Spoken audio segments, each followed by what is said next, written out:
لازم تعتمدي وصفتي وطريقتي في المكرونة البشاميل. كمان عشاق الدايت يقدروا يعتمدوا الوصفة دي لأنها سهلة جدا وبسيطة وسعراتها كمان مظبوطة جدا.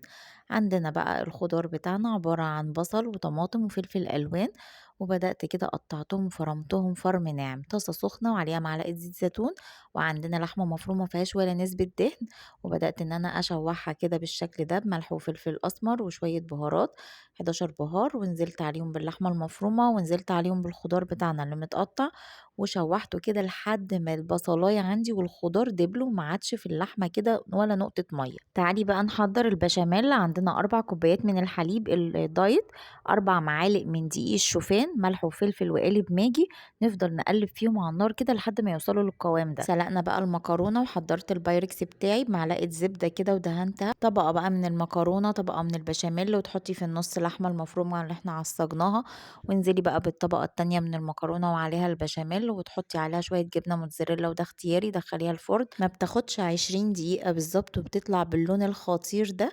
جربوها، ولو عجبك الوصفة لايك وشير وسبسكرايب لقناتنا. اشوفكم في وصفات جاية كتير مع هبة ابراهيم. باي باي.